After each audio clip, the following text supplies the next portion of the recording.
Assalamualaikum warahmatullahi wabarakatuh. Kembali lagi bersama saya di channel Danger Zone. Jadi di segmen Kismis Kisah Misteri kali ini saya menceritakan tentang kesurupan sosok kakek-kakek.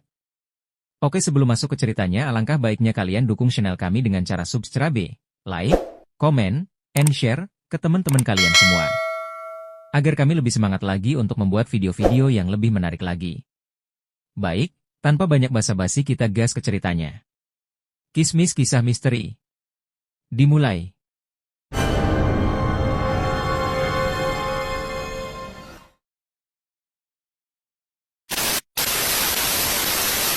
Ini adalah cerita dari Mas Edi, tetangga penulis, tentang pengalaman temannya yang kesurupan saat SMA dulu, dan dia juga ada saat kejadian. Mungkin sekitar tahun 1990-an kejadiannya. Ceritanya waktu itu sekolahnya mengadakan semacam lomba kebersihan kelas.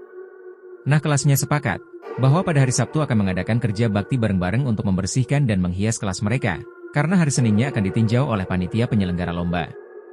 Mereka datangnya sore hari, dan setelah semua datang, mereka pun mulai bersih-bersih di kelas mereka. Tak terasa hari mulai gelap, dan kelas sudah bersih serta terhias dengan baik. Karena sudah malam, semua murid cewek pun pulang ke rumah mereka, sedangkan sebagian murid yang laki-laki masih mengobrol, khususnya yang masih belum punya pacar alias jomblo. Mereka masih kepingin ngobrol lama hingga tak terasa waktu sudah dirasa terlalu nanggung untuk pulang ke rumah. Akhirnya mereka yang masih berada di sekolah memutuskan untuk tidur di kelas saja. Walaupun begitu, tetap saja sambil berbaring di sembarang tempat di kelas yang bisa untuk tidur-tiduran, masih saja mereka ngobrol. Dan akhirnya ada yang bercerita soal para penunggu di sekolah tak kasat mata, yang pernah mereka dengar, entah dari siswa lain atau para penjaga sekolah. Ada salah satu anak yang bernama Ridwan di kelas itu yang tidak percaya tentang hal-hal gaib dan cerita semacam itu.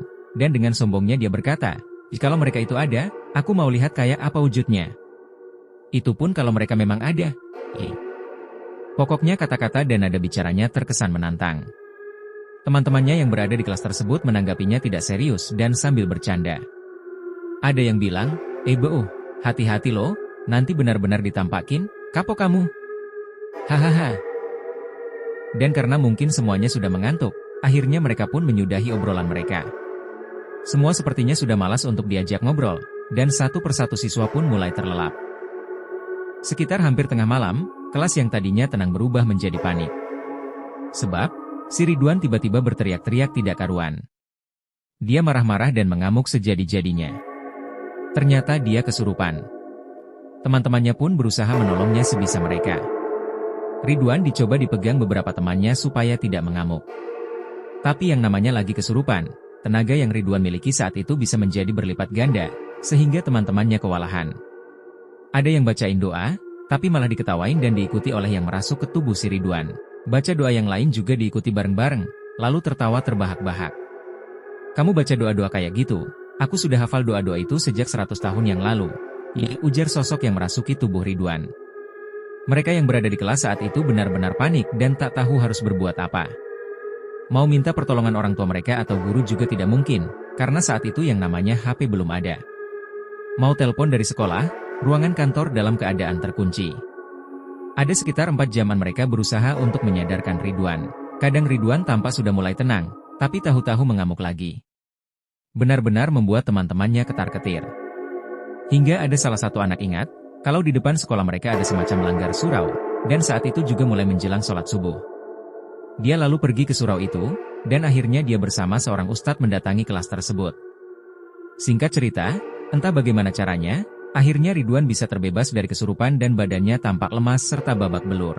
Karena selama kesurupan, selain dipegangin teman-temannya dengan keras, dia juga berguling-guling di tanah, pokoknya mengamuk. Dan dari ustadz itu didapat informasi, kalau yang merasuki itu adalah sosok kakek-kakek, yang merupakan salah satu penghuni tak kasat mata di sekolah itu. Sosok kakek itu tidak terima dengan perkataan dan cara si Ridwan. Ibaratnya mereka nggak punya masalah dan salah sama si Ridwan, tapi kok ditantang. Ya nggak terimalah. Lalu menurut info dari ustadz tersebut, sosok kakek itu termasuk golongan jin muslim yang sudah ada sejak ratusan tahun yang lalu.